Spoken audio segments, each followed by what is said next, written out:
This is Councilmember Gilbert Cedillo, and I'm here with Marquise Harris-Dawson, soon to be joined by Councilmember Paul Krikorian. Today is Wednesday, June 12, 2019.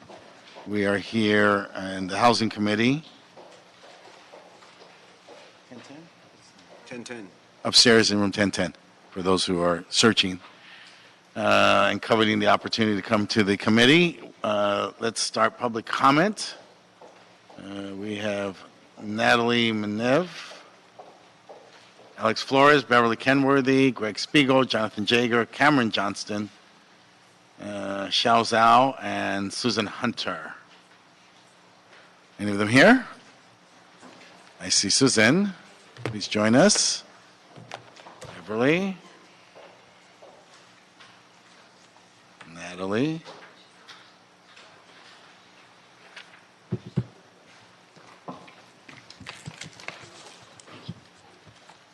Go ahead, sir. Left to right. Okay. Left to right. Right to left. This is whatever you signed up for. Okay. Come up when you're ready. I signed up for number 4. Go ahead, 9.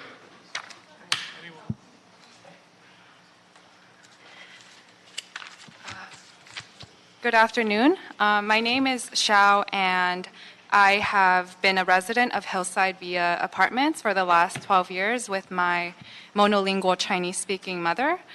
Since we received the six-month notice of our rent increase to market rate, I have watched many families move out because they could not afford to pay the rent increase.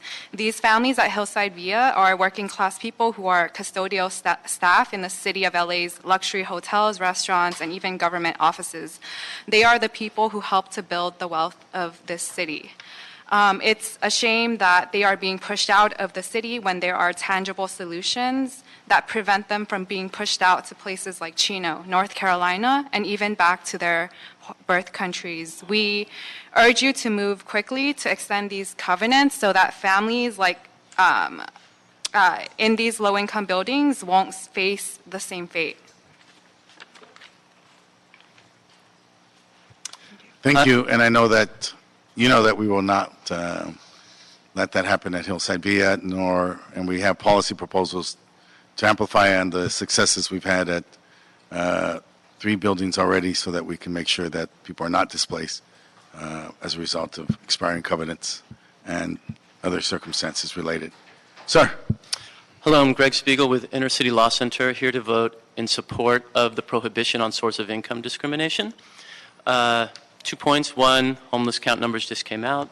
You guys are more familiar with me, but it underlines, it really is just the tip of the iceberg of the problem, because there's a recent county study to show that LA County is short 517,000 housing units affordable to people at 80% of area median income and below. 517,000 units short. If we do not use rental subsidies to make some of these units affordable, a problem is going to get worse. Second is that one of the criticisms is that these voucher programs are too complicated. As I said to you before, I worked with the city for 2 years in the mayor's office. We created programs and incentives, listening to the landlords, designing handy care workers, special appointments, reimbursing people for time off the market. None of it increased landlord participation.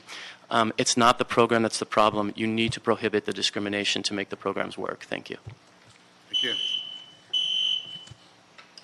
Hi, Ms. Beverly Kenworthy with the California Apartment Association. I have some general comments. While we prefer a voluntary Section 8 program, as it has been historically, we still do hear a number of complaints from people who are already taking vouchers in the program.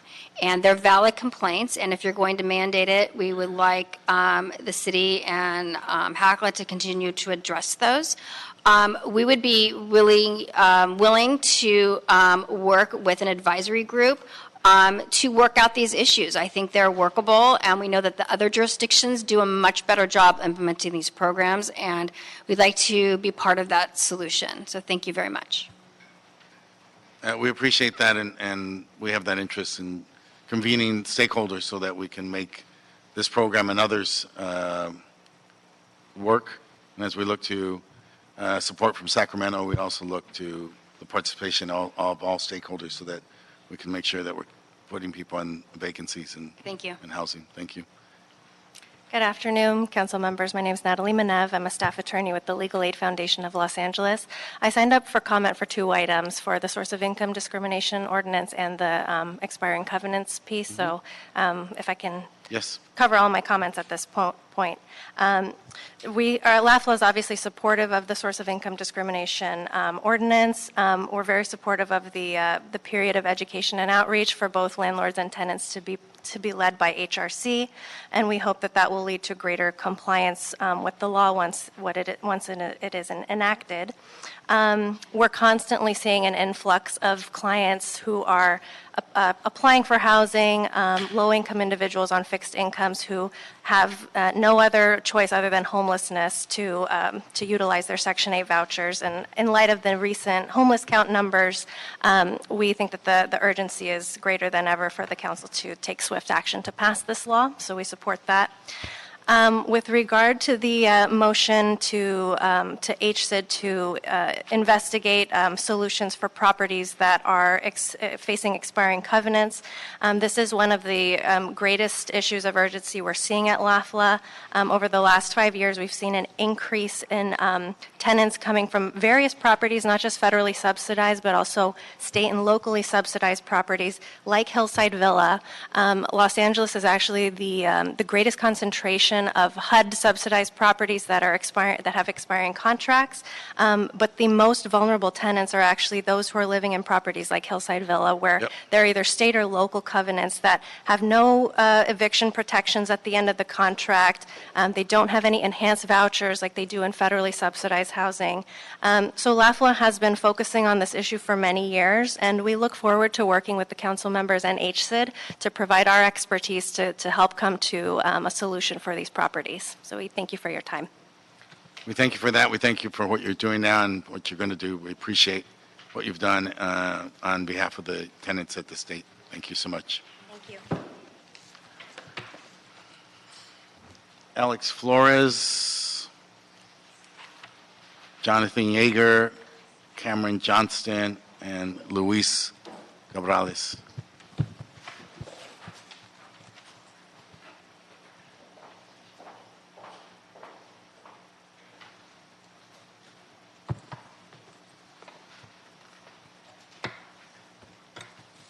Sir? Good afternoon, council members. My name is Alex Flores, and I'm an attorney with the Legal Aid Foundation of Los Angeles. I first want to start by thanking the authors of this motion and urge this committee to move swiftly. As recent data shows, homelessness is not a result of drug use. It's not a result of mental illness. It's a result of everyday people simply getting priced out of the market. Everyday people find themselves in this city with rising housing costs as their incomes stagnate. We understand that affordable housing is what's needed in this city, and the last thing we need is to let affordable housing that we currently have just simply expire. We are working with the tenants at Hillside Villa, and just to give an example, their rents were supposed to go up in June 1st by about over 90%. Some were supposed to get an increase of over $1,500 a month in their rent. We urge that the council moves quickly, and we hope that to work with the housing department and with the council. Thank you. Good afternoon, council. My name is Jonathan Yeager, and I'm also a staff attorney with the Legal Aid Foundation of Los Angeles, and I'm here in support of item number 9. I just want to echo my colleagues, statements of gratitude and support for this motion. We really appreciate the council, taking the lead on such an important issue. At Legal Aid, we're informed of a building where there are expiring covenants almost weekly. And every building is unique. It's in a unique community, and it has a unique set of covenants that are expiring. 30 years ago, the affordable housing financing landscape was much different than it was today. And so a lot of these covenants are not similar to the ones that people are entering into today. So it's important that any preservation strategies be really tailored to the uniqueness of the building, and that they involve the tenants and protect the tenants. It's always important to, if we're trying to preserve affordable housing, like my colleague said, this is the highest, the cause of the most increases in instances of homelessness right now. It's important to protect the tenants that are there, not preserve an affordable, unit for a future person. Got it. Cameron. Good afternoon. My name is Cameron Johnston. I'm here also on behalf of the Legal Aid Foundation of Los Angeles to endorse the proposed ordinance prohibiting Section 8 discrimination. Today, I hope to share the impact of this law on our clients who too often find themselves shut out from affordable housing opportunities. LAFLA operates a legal clinic in Skid Row, and as recently as last week, a client shared a story with me about her friend. She explained that he was among the lucky few. That is, he received a voucher after years on the wait list. Ironically, he is still homeless. His story is not unusual. The reality is, over 3/4 of landlords refuse to consider tenants utilizing a voucher. For so many Angelenos, all options have been exhausted. A recent study reveals the rent affordable to a person receiving minimum wage is roughly $575 per month, but a modest estimate of the average one-bedroom at fair market rent rings in around $1,300 per month. Housing you. vouchers are intended to close this gap so that renters are not cost-burdened. So with that, I urge you guys to adopt this swiftly, and we appreciate your ongoing support. Thank you. Senor. Councilmember, thank you very much for this, for your leadership on this issue. First, regarding agenda item number 4, I'm going to put it to you this way. Landlords are not allowed to say no women, no elderly, no blacks allowed. Why are they allowed to say no vouchers or no Section 8? It is the exact same thing, except they're hiding it under the disguise that people who get vouchers are dirty, or they're loud, or they're obnoxious, or what have you. We have heard it all. And this is plain and simple discrimination against people of color, against single mothers, against the elderly, against veterans. That's it. That's just what it is. This should not be allowed. I hope that you will take a strong measure against this behavior, this type of discrimination, and stop it once and for all. Regarding agenda item number 9, again, thank you very much for the leadership in addressing this issue. Oftentimes we forget about these little things, but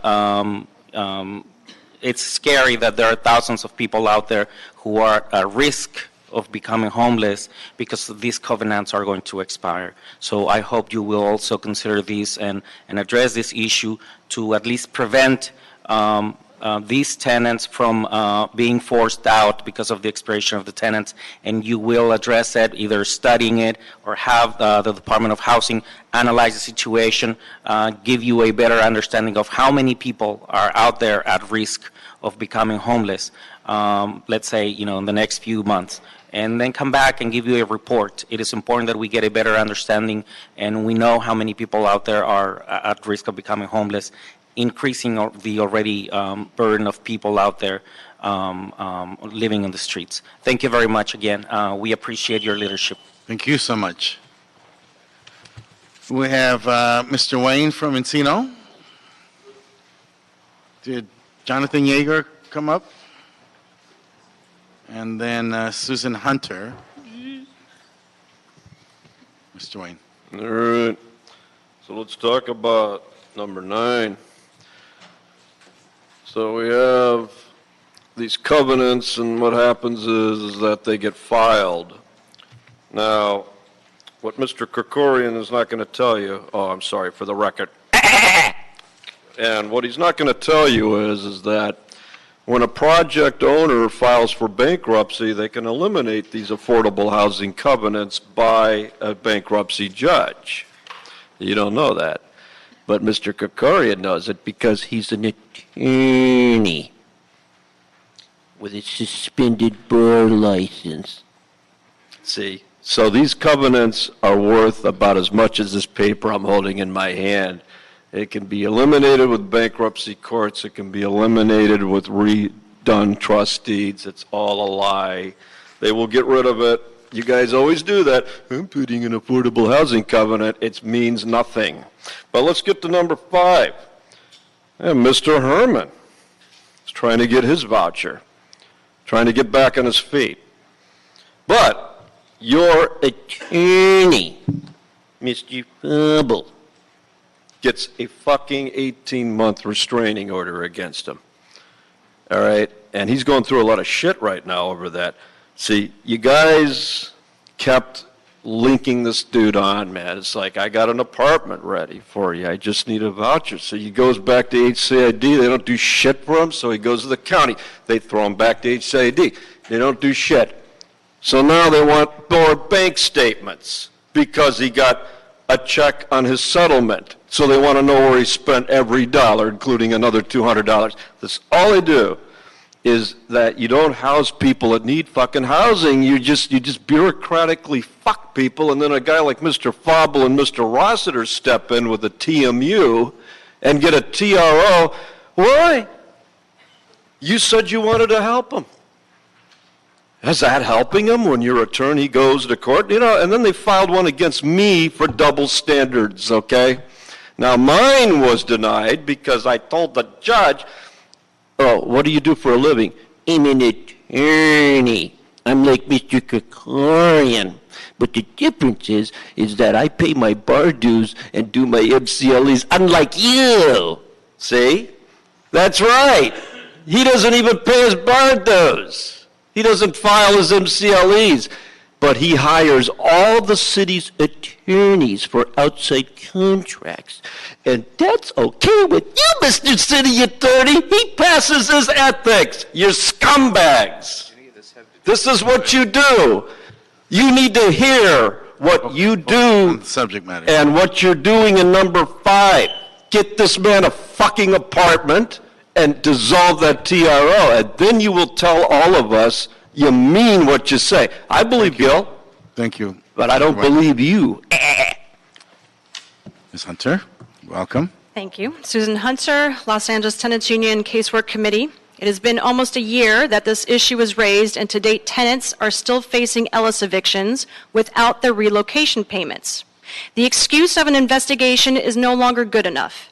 HCIDLA is now telling tenants to take on the burden of retaining a lawyer simply because the agency refuses to do its job. In response to the war declared on our tenants by the city and its agency, the movement is going to escalate. Consider this fair notice. The mayor has issued an apology for the homeless crisis, but no one in the city will connect the dots between the homeless crisis and the eviction crisis, which was aided in by the city. Tenants are organizing, and we will force you to confront your role in mass evictions across the city unless the following happens. Any Ellis eviction reported for not having the correct amount or paid in the required time must be revoked, and a case opened up for an illegal eviction against the landlord within 1 week of this hearing. CPSI contract will be terminated and a new contractor will be found, and a total overhaul of the RSO division of HCIDLA so that landlords will no longer be protected by a city agency while violating the law. Thank you for Ms. your Hunter. time. Okay, that concludes our both public comment, general, and specific item comment. We have items for consent, items 1, 2, 4, 5, 7, and 8. Is that correct?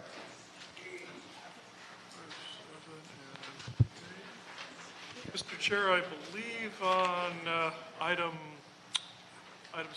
5 and You want me to walk down 1 through 8? I can tell you the different. There's going to be some technical corrections. Whoever's Hi, Dora Huerta with the Office of the Chief Legislative Analyst. For item number 4, there is a technical correction to the Municipal Facilities Committee report. Yep. To recommendation number 1, the department is notified us of a correction that needs to be made to an assessor parcel number. Yep. And the correction would be that the APN should be 5409-008-909. That covers items 1 and 2, 4. That covers item 2 as well. That was the correction to number 4. Right, item 4. Mr. Krikorian, item 5. You have amendments? Well, and I'd like to hear the report. Yes, can we hear the report from the city attorney on item number 5? Okay, for item number 5, city attorney report, ordinance, and a CLA report that was Yes. received subsequent to the release of the agenda. relative to protecting affordable housing opportunities for renters utilizing rental assistance and/or other sources of income or as payment.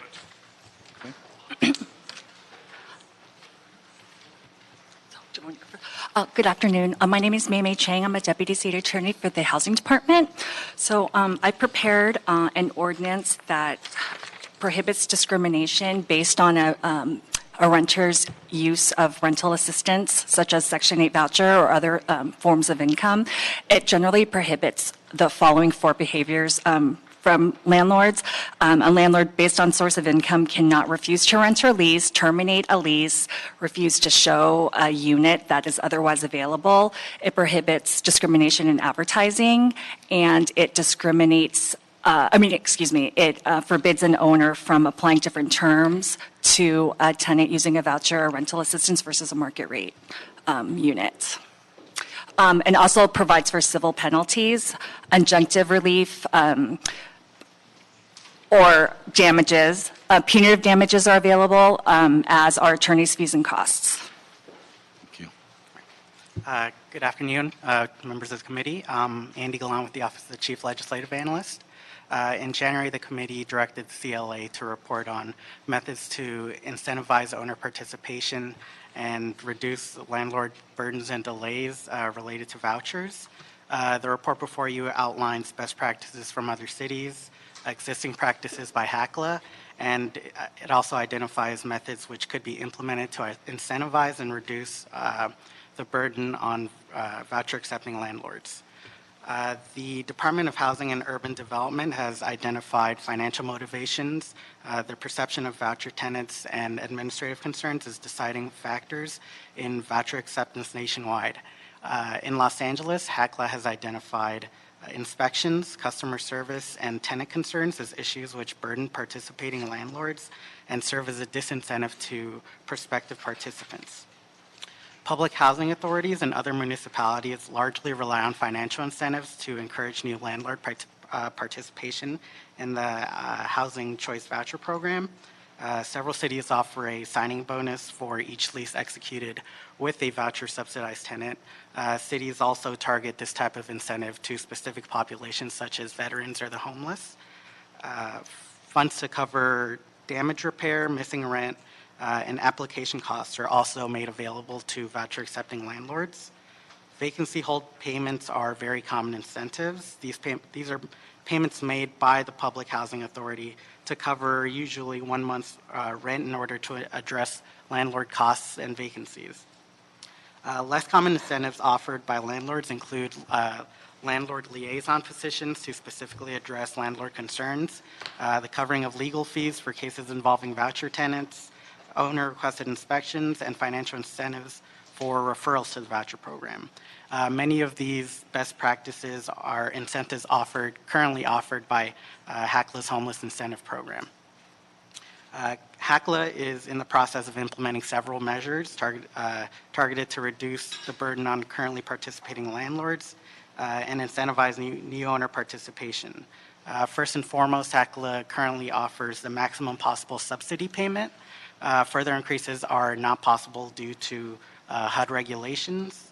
The Homeless Incentive Program provides a holding fee incentive, providing up to 1 month's rent per unit pending lease to a voucher tenant, move-in assistance, which includes security deposit, utility and furniture assistance, damage mitigation funding, and pre-qualifying inspections to streamline initial inspections. These incentives are currently only offered to landlords leasing to homeless voucher holders. In order to reach out to potential participants, HACLA conducts regular outreach through various media. They host information sessions and circulate materials to landlord organizations and other interested parties. As noted in the previous HACLA report, HCID and HACLA are currently cooperating to develop a data sharing agreement in order to reduce the number of inspections on the same unit. HACLA is also reviewing several measures to streamline the Housing Choice Voucher Program, including expedited processing for all new contracts, electronic document provision, flexible subsidy payments, online services, negotiation of and upfront negotiation of rental rates. HACLA also provides staff specifically dedicated to addressing landlord concerns. In addition to the numerous efforts being taken by HACLA, there are several other policies which may be enacted or studied in order to incentivize owners to participate and therefore increase voucher acceptance rate. In order to align HACLA's efforts with the practices of other public housing agencies, the incentives offered through the Housing Incentive Program could be expanded to include all landlords or target additional populations. It currently, as previously mentioned, the Homeless Incentive Program only offers incentives to landlords which lease to homeless voucher holders, but these populations could be expanded to include minorities, women, families, veterans, or the incentives themselves, specifically the signing bonuses, the damage mitigation funds. These could also independently be expanded. The utilization of small area fair market rents, which would allow for higher voucher payments, could provide further incentive for continued and new voucher acceptance in high rent areas. Citywide fair market rents, which are currently the figures used by HACLA, have resulted in high concentration of vouchers in low-income neighborhoods and generally serve as a disincentive to accept vouchers in more affluent areas. The development of policy that recognizes the wide range of landlords as well as the range of properties could also aid in incentivizing new landlords to participate. Challenges faced by smaller landlords are not the same as the challenges faced by larger landlords. Challenges regarding related to property factors such as the size or age of a property also often affect the landlord's risk in participating. Larger properties can often lead to complications regarding inspections. Older properties usually mean more frequent and costly repairs to the property, and a higher difficulty in complying with the housing quality standards set by HUD. Units built before 1978 also have the additional factor of needing to comply with the city's RSO. It would may be possible to target incentive programs to geographic regions with low voucher concentration, high homeless count, or high minority concentrations. Outreach, the incentives offered by the Homeless Incentive Program or small area fair market rents could also be selectively implemented in those areas of lower voucher concentration. The geographic regions may be selected through studies to determine where there is the greatest need or through requests by elected officials in areas which meet certain requirements. In order to incentivize new landlords to participate in the housing choice voucher system, policies should be developed with consideration of the city's market conditions, namely high rental rates and the low vacancy rate, which create in and of themselves create a disincentive to participating in the housing choice voucher system. Identifying housing choice voucher landlord practices in current market conditions could serve to provide a framework for the success of a voucher program in current market conditions. I'm available to answer any questions, and I believe there is a representative from HACLA who is also here. Thank you. Thank you for the report. Thank you, Mr. Chairman. Sure. First of all, I'm pleased that we have the ordinance before us, and I'm going to want to move the ordinance. But I think that as we do that, and as we move towards eliminating discrimination against based on source of payment, the flip side of that, or the other side of the same coin, I guess, is that we need to facilitate better utilization as well and make it easier for landlords and easier for tenants to be able to take advantage of this program. So I appreciate the recommendations. I appreciate, first of all, what HACLA is already doing in finding ways to better incentivize participation. And I appreciate the report's suggestions of additional ways that we might move forward. And I really hope that we'll move on all of those suggestions expeditiously and with the full participation of stakeholder input from the tenant and property owner community. So I just have a couple of questions, and then I'd like to make a recommendation along those lines. So the report indicated that HACLA's average inspection wait time is about a week now. Is that right? About a week? Actually, it's 5 days. Okay. A work week. Yeah, a work week. So that's the average.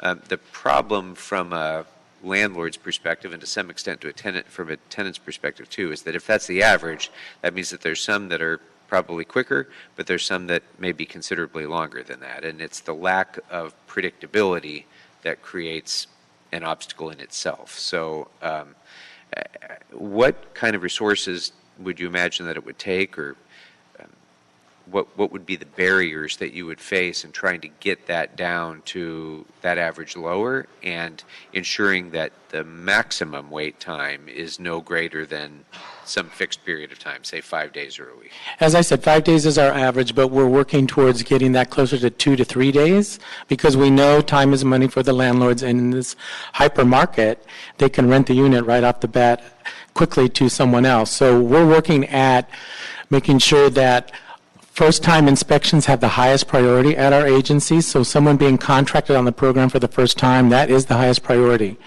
We also are making sure that for annual inspections that we do those timely. And on initials too, unfortunately, the majority do not pass inspection first time. There are deficiencies that need to be corrected. And HUD is also understanding that this is an issue with landlords, not just locally, but nationwide. And they are working now at reworking the housing quality standards through a new process called UPCSV. It has to do with the inspection process, and clarifying what is a habitability deficiency, a major deficiency, and what is not. Because while we have our own protocols and standards, they need to be further standardized by HUD, and we need whatever relief we can get in that regard as far as deficiencies. What's the status of that now? Because that's guidance that has to be provided down from the federal government. Correct. So actually, HUD is asking for comments on the new UPCSV protocol for inspections now. Okay, good. And so we're expecting that this year, we're hoping that they can finalize that and roll it out. It's been promised for some time now. So one of the challenges that I hear from housing providers is that they'll get the inspection. There will be a minor non-habitability disqualifying factor, that could easily be fixed probably on the spot while the inspector's even still there. But because that is cited, then they have to set up another inspection. And then there's, that could be a repeated process, which extends that average timeout by multiples. And so to the extent that we can, within whatever the constraint is of the federal law, if we can eliminate locally as many of those constraints that don't relate to habitability, that would go far, I think, in making this a more attractive program for more landlords and making it more affordable for everyone. Yes, indeed. And we are also trying to be flexible where we can be flexible and make sure that those deficiencies that are truly habitability related and require us to cite them as major deficiencies are truly major deficiencies. Great. Because, yes, we've heard that from landlords as well. So with regard to the homeless incentive program, now there's $5 million in Measure H money that's servicing 4,500 families. Is that $5 million? I assume that the $5 million is being fully utilized right now for that degree of the program. Yes, it is, and it's actually $4.8 million for HACLA for 1,200 units. The 4,500 units noted in the report were countywide for all housing authorities. I see. Okay. That money is fully spoken for. Okay, so we're going to have to find additional resources. If we want to expand this to include all voucher holders, then there's going to have to be an infusion of additional resources. Yes, that's correct, because that's also local money from Measure H, the quarter-cent sales tax. Right. And then with regard to the data sharing between HACLA and HCID that you mentioned and trying to streamline the duplicative efforts, where do we stand with that? We're actually getting a ruling on HUD on that because HUD requires that they approve the alternative inspection report process from another agency. So we've submitted to HUD the HCID reports, and we're working to get that completed so we can establish an MOU with HCID to exchange data and not duplicate inspections. HCID has also offered to do complaint inspections for our families. You know, if there's a deficiency in the unit, the tenant can ask for a complaint inspection. They can do that of HCID and they can do that of us. We'd rather just one inspection take place for those, so we're working on that piece as well. Okay, so again, instead of waiting for Washington to rubber stamp something and then coming back and entering into an MOU, can we not, here in the city of Los Angeles, decide those inspections by one or the other agency are not going to be necessary because they are more or less covered by the inspections that are already mandated by HUD? Can't we do that? Can't we streamline it on our own, at least by eliminating some duplication without having to go to Washington for approval? We can look into that. However, the new process would have to be approved by HUD for us to use the inspection reports that HCID executes when they inspect a unit. Right, or we could go vice versa, though. Mhm. You could eliminate some HCID inspections because we're already doing it to comply with HUD requirements. Could you not?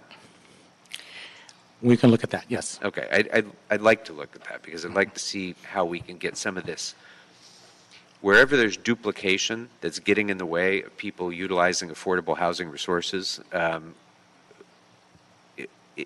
there needs to be a clear benefit to justify that cost and that delay, or else if we can't define what that benefit is, we shouldn't do it. So it's my view of it anyway. So, Good. And one other point I'd like to make on that is we now do biannual inspections, annual inspections of all housing choice voucher contracts. I know it says in the report they're annual, but for our 50,000 housing choice voucher contracts, we do those inspections every other year now. okay, great. So, Mr. Chairman, what I'd like to do is ask that move that we adopt the ordinance today. And I'd also ask that we instruct HACLA with the assistance of the CLA to report back in 60 days on the following: the feasibility, cost, and benefits of expanding the pre-qualifying inspections and holding deposit incentives offered under the Homeless Incentive Program to all owners who participate in the Section 8 voucher program. The number of additional inspectors and associated funding that would be required to bring HACLA's inspection time down to 2 to 3 days across all properties in the city. And to ask HACLA further to work with property owners and tenants' representatives to find recommendations for reduction and modifications of the requirements, inspection requirements under the health quality standards inspection.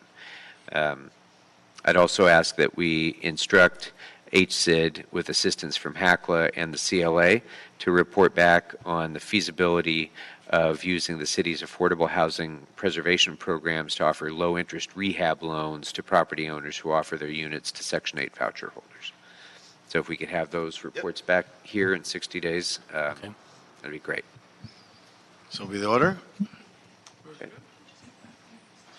Thank you very much. Thank you. Yeah, I can ask.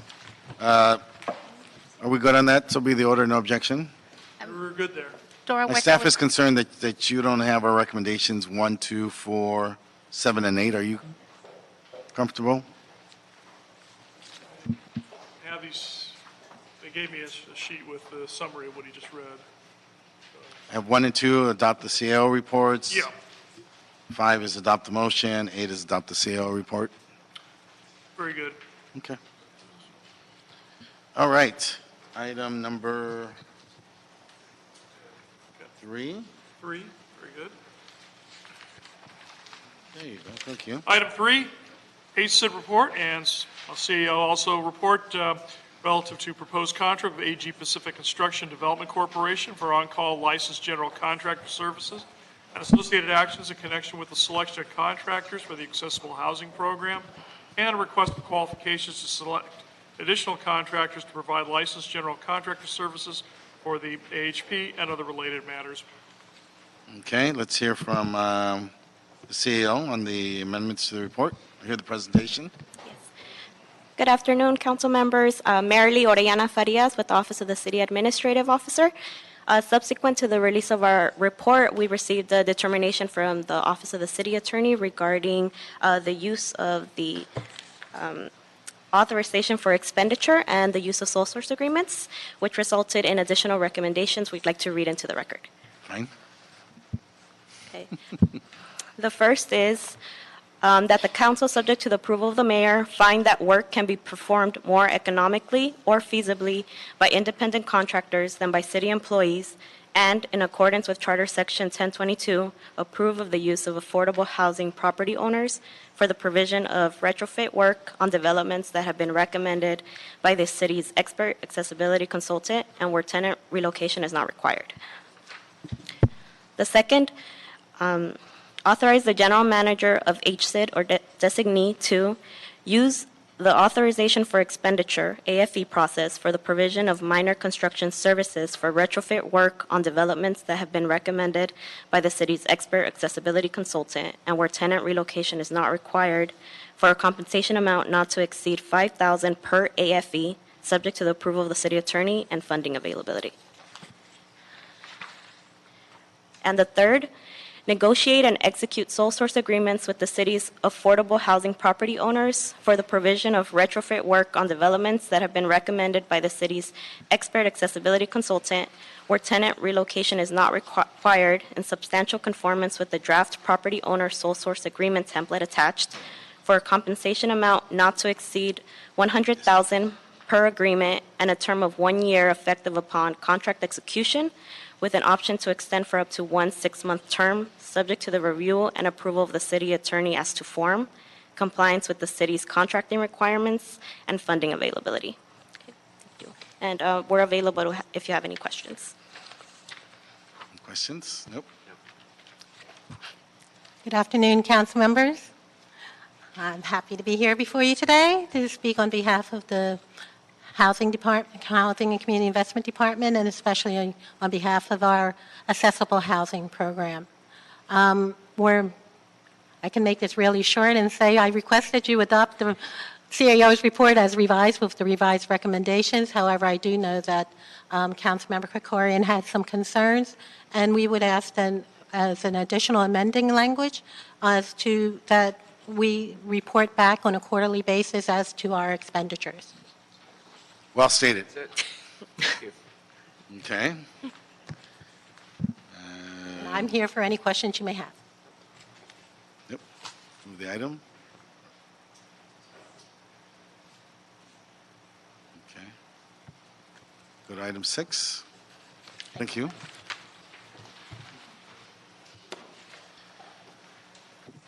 HCID on item 6. Mr. Chair, just to confirm, number 3 is adopt the CAO report as amended at the table today. Mm-hmm.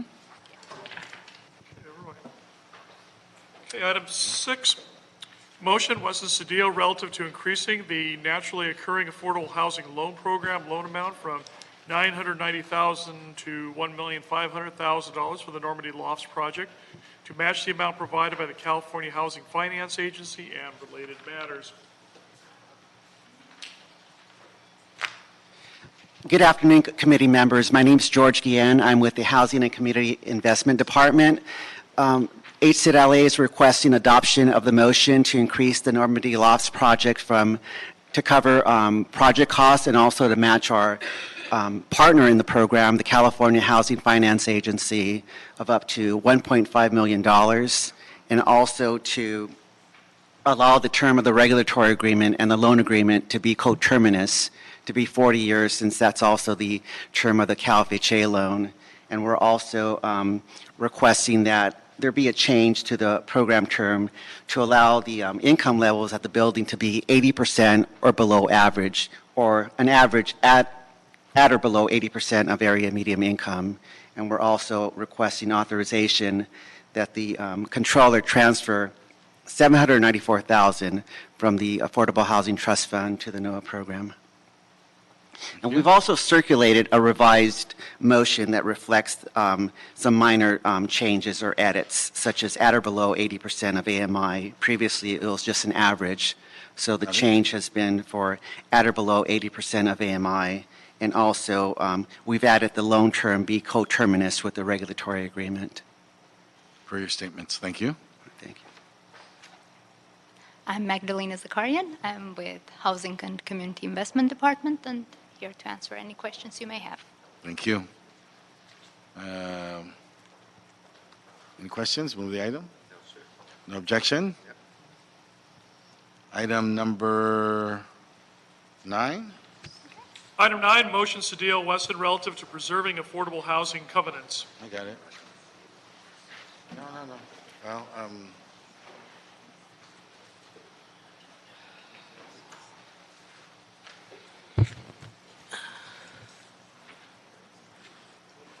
sir. Good afternoon, Ed Gibson, Housing Community Investment Department. Thank you for this opportunity to talk about preservation today. I enjoyed some of the speakers earlier today. It's a very tough topic, and what I liked is some of the insights that came from our earlier speakers today. Knowing and understanding the nuances of the challenges of preservation. Once you know that, then we can really have some true conversations about what we can and can't do. I will just start off with to say that to date, from 2019 to 2023, we show about 8,597 units at risk at this particular moment in time. We do keep track of a couple additional projects from 2017 and 2018, which brings us to 9,574 units at risk. As noted by some of our guest speakers earlier today, that from their comments, that a large portion of those tie back to Section 8 and HAP contracts, and I'd call it about 75% of those. Those are renewals of HAP contracts tied up with HUD, and sometimes people renew and they negotiate terms and they come in and out. So at times it looks like there's quite a few that are expiring, but they're in the negotiation process. But we continue to track those because until it's resolved, we don't know, and that's what the risk is all about. Another portion, about 16%, are covered by city covenants or other state agency covenants, and it's somewhere in those that some of the issues will arise. Currently, when we see all tax credit projects, they are running about 55 years for affordability covenants. But the older projects, particularly tax credits and CRA, were 30-year covenants, and that's the issues we are seeing today, decisions that were made 30 years ago. And we're trying to resolve through those. And it is those projects that are coming forward and they're providing the real challenges that we have. The tax credits are going away, the loans may be low, small, they may be forgiven. Some of those are with for-profit entities. A lot of them are mom and pops. What's interesting when we have a conversation with some of the mom and pop projects that are out there, a lot of them still have concerns about their tenants and their livelihood inside those projects. And those groups are much easier to talk to. But as I'll come back to in a moment, we have to have some type of tool available to work with them. And so that group we can work with if we get a tool. Then there's the other type of group who are really challenging, and as Councilmember Cedillo can attest to, he's got a couple in his district. Those tend to be for-profit entities. They tend to be of larger projects, and they tend to be motivated by a great deal of money, challenging resources, some wanting a lot of Section 8. They provide a very large drain on a limited resources that just aren't fully available, even with the way they ask them. And so creatively trying to work with those groups is the toughest aspect we have because their motivation is pretty clear. It's money. It's money at the risk of all the tenants in their projects. We have worked with other projects. We've worked in other project areas, but we have worked with some where we've extended the covenants by writing down accrued interest. So in exchange for writing down some of the accrued interest, we got a 20 additional years of covenants on the project. In certain instances, they paid down the principal. We let them do a little cash pool. The owner got what they needed for estate purposes. We got what we needed for protections for the tenants. We got extensions in these Section 8 contracts if they had those to lock them down another 15 to 20 years. We got to win all the way around. I wish those showed up all the time, but when we can get them, we work them. I will move on to say that a few years ago, back in 2017, about June 2017, we provided another in-depth report. And at that time, we had done a review of the risk portfolio again when we were fully staffed. And we had taken a look at about 149 properties, 4,470 units were analyzed that were at risk, 97 properties or 28, 34 were identified where we could possibly do some outreach with them. We talked to 70 property owners and management companies targeting about 2,100 units. Tricky part is who will return your phone call? Who is willing to make that conversation happen? We made mostly outreach through emails, phones, contact, whatever we could do to try to get an in-person meeting, or if it's just a call, it was just a call, we took it. At that time, we had 18 owners who were interested in extending their affordability restrictions. The challenge was when they had a conversation of coming out of a 30-year covenant and the only money we had available was money for a 55-year covenant, they became the very shortest conversation we've ever had. It's very difficult to do something like that. So if we were working with the existing indebtedness, that gave us an opportunity. But if we needed new money and we had to put in the deal, it did not work for those smaller mom and pops, the way their financing was put together, and the fact that they were trying to do estate planning, particularly at that time, for their grandchildren, just plain and simple. We continue as then as and now to track state notices. Luckily, the state law has been intensified, so we get those year notice so we can work on projects. Some don't do their noticing right, so they end up starting all over again, and that's been helpful for going on with negotiations. We still have our contract with our outreach worker, Coalition for Economic Survival, who makes sure that the tenants know their rights. They also make sure that the owners know their obligations and their responsibilities. As someone notated earlier, if it had a Section 8 contract and it was expiring, those tenants would be entitled to enhanced vouchers. But if there's not one, it gets very difficult and very challenging to assist those tenants. So making sure they know their legal rights is part of the key in this whole conversation. In January 2018, we reported back on a great deal of research we did with other cities and what they were trying to do and how they were trying to figure out how to deal with this preservation issue. Some had smaller ideas, some had bigger ideas. The bottom line is most do what we do, which is one, most preservation activities under particularly tax credits happen under the 4% bond program, our conduit bond program, where we roll over the covenant, we do a refinancing, we recapitalize the project, we do the rehab, and we get another 55 years. But then there's that bulk of the ones that we've been talking about here lately, the ones in Chinatown, some of the for-profits who are very large and don't quite fit that mold. And so when we look down, we were talking about with them and those other localities, what type of programs did you put forth? Rehab programs. How can we get a limited rehab program that would work for you? Things of what else might be incentive. And so we provided in January 28 to the committee a long report detailing each of those items going forward. Some financial assistance, some restricted acquisition of properties, things of those nature. In addition, I'll just go on to say that each of the programs that we talked to, so we spoke to Chicago, Oakland, San Francisco, New York, Seattle, larger localities facing very similar issues. And they all said, this is very challenging. Some tried some projects and they were very expensive and couldn't make financial sense. When you spend too much money trying to save it, and that's twice the amount as you could do building something new or actually acquiring a building, which I'll talk about in a moment, it makes it challenging because you're trying to protect the tenants that are there, but the resources that get used put us at risk in a lot of other different areas because we lose those funds. So we talked to each of those localities about what they were doing and their various programs, and they said the one thing that they hadn't been doing that we've been doing is tracking. We were way ahead of everybody on tracking and knowing what those numbers were, and that was a key so we at least could respond. I can say as even recently as 3 weeks ago, I was having a conversation with the city of Santa Monica about some of their activities, and they were talking to us about what we do and how we do things and just general idea conversation back and forth. I say all that just to give a little background of what we do, what we've continued to do, how we look at it, look forward to continue to work on this. But one of the things that going forward that HCID hotly recommends is we need to make sure we increase the funding for tenant outreach services. We need to make sure tenants know their rights. We have a limited source. We have to target them very well, but we've done so, and we've done quite a few actually. We need to continue partnering with our state and county officials. We need also some support at the state level for preservation, because some of these are very expensive. You cannot replace them because of their location, and that's just very much a big challenge. And when they become that big, you've got to partner up with somebody to make this work.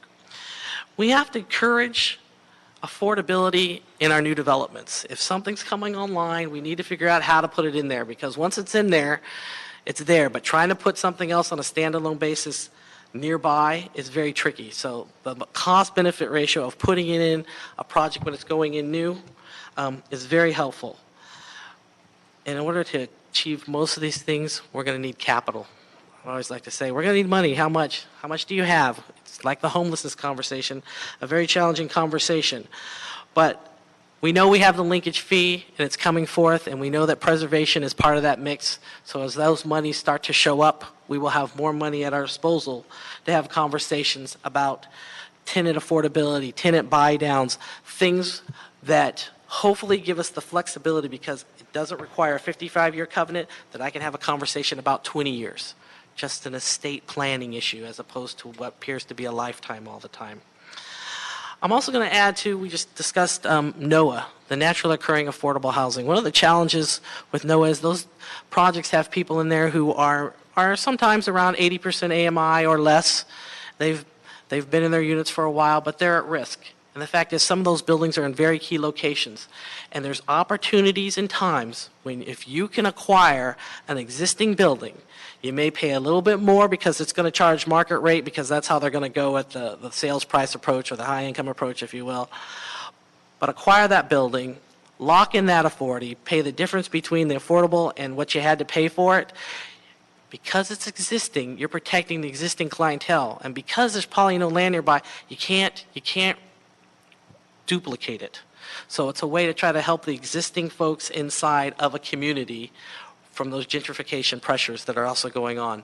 But it's not new construction and it's not preservation, but it's a valuable idea that must be considered out there, and it needs to be funded in order to make that happen as well.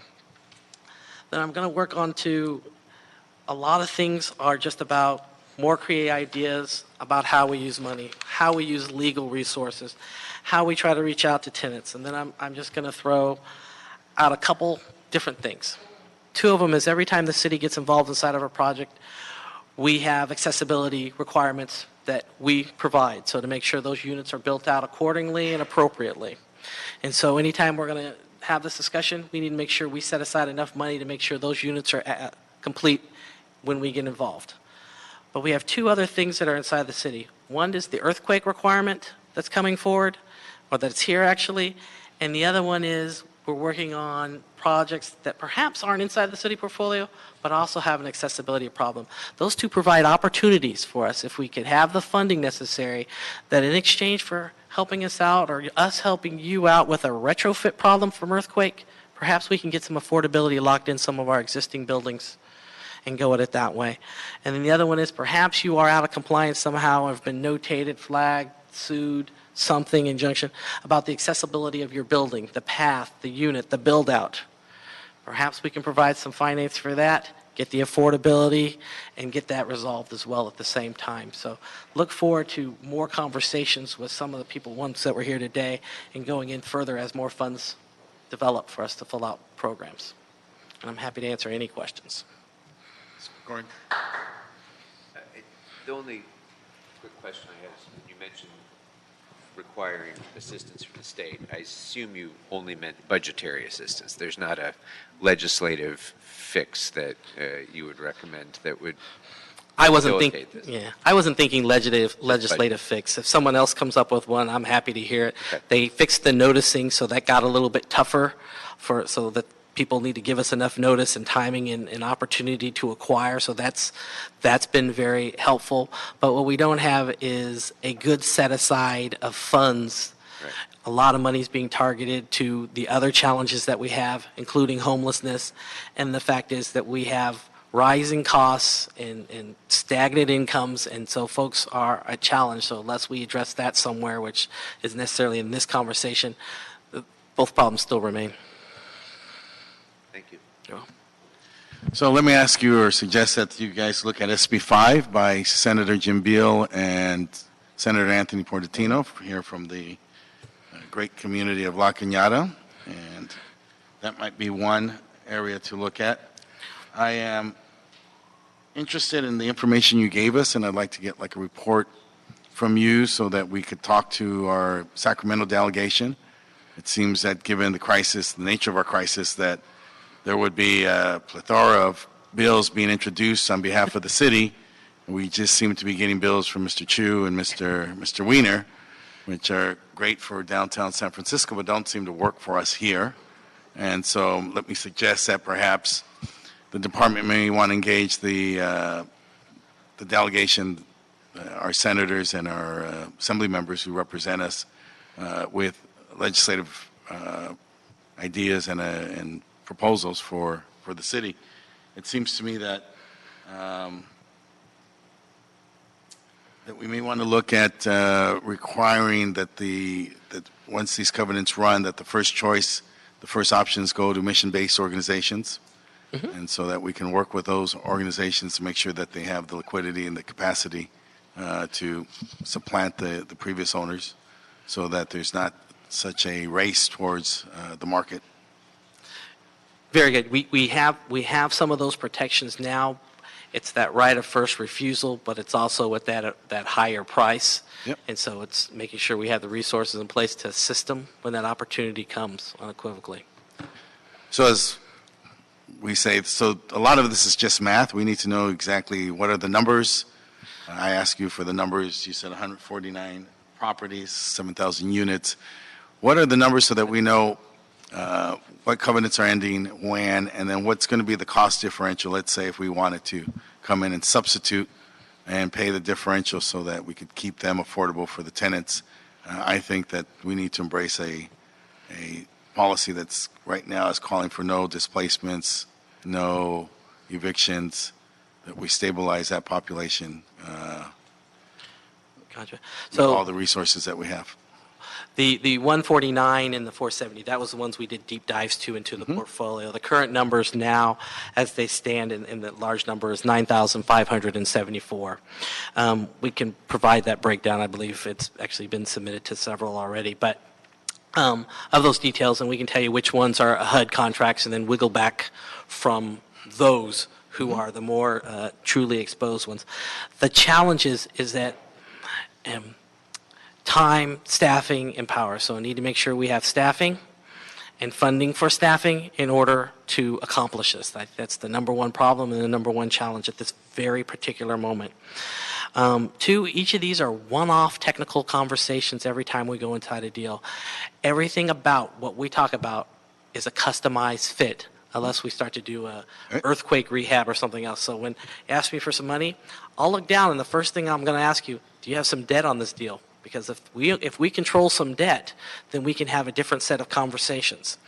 If that conversation is not realistic about the transfer of this debt to long-term affordability, well, that's a problem, because then we have to make some very difficult calls about what is real, because certain amounts of money, when they get high enough, you can save a lot or a few, and everyone is important. And so these are very challenging one-off conversations. So when we talked about, we wrote off the accrued interest and we did it 1/20th a year and we got 20 years of affordability.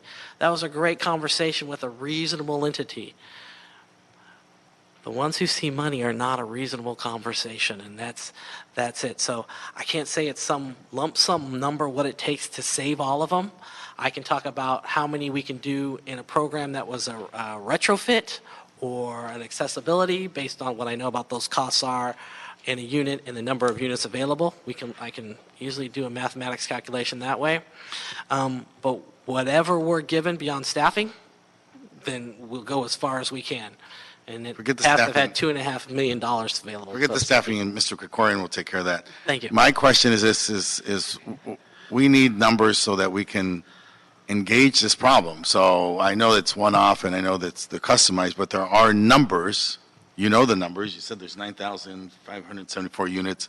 All those can be broken down. We need to know what is the cost for us to extend the affordability on these units over the next 10, 20-year period. There's a number there. There's a mathematical equation that people can crunch out, and so that we can then work with our other partners, as you indicated. We have to look to the state, we have to look to the county, and figure out so that we do not have any displacement during this time period with covenants. This is of the utmost importance to the city at this moment. We cannot displace another tenant or evict another tenant so that somebody can try to make a profit.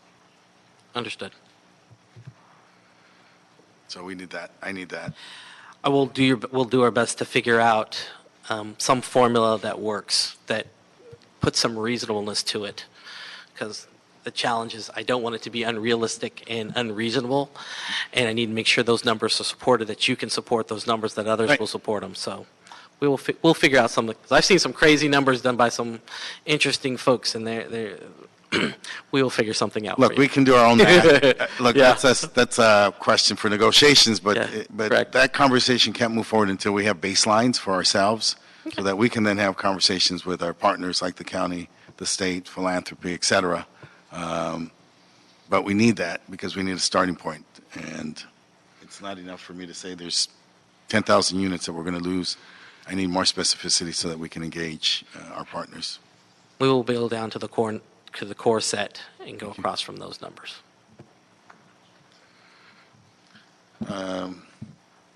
Moving this item? Yep. Could we get from you guys stuff within like a week or so? Sacramento's wrapping up. I'd like to see if we get some numbers in front of them before they wrap up. If we miss them, we can look to the fall, but I'd like to see if we have any opportunities before. I'd hate to lose All right, that. for the numbers, yeah. Yeah. Any questions? So we're good to go? I think that addresses all the concerns that we have. Oh. Anyway, we move the motion. Thank you for your time. Thank you for your detailed responses. No objection? So be the order. Anything else at the desk? That clears the desk. Okay. Mr. Chairman, before we adjourn, on item number 5, if we could just reconsider that for the moment. I forgot to ask that we note and file the CLA report, just for the sake of formality. I think we need to do that as well. So. Okay, so be the order. Thank you, all of you. Good afternoon. That concludes our meeting.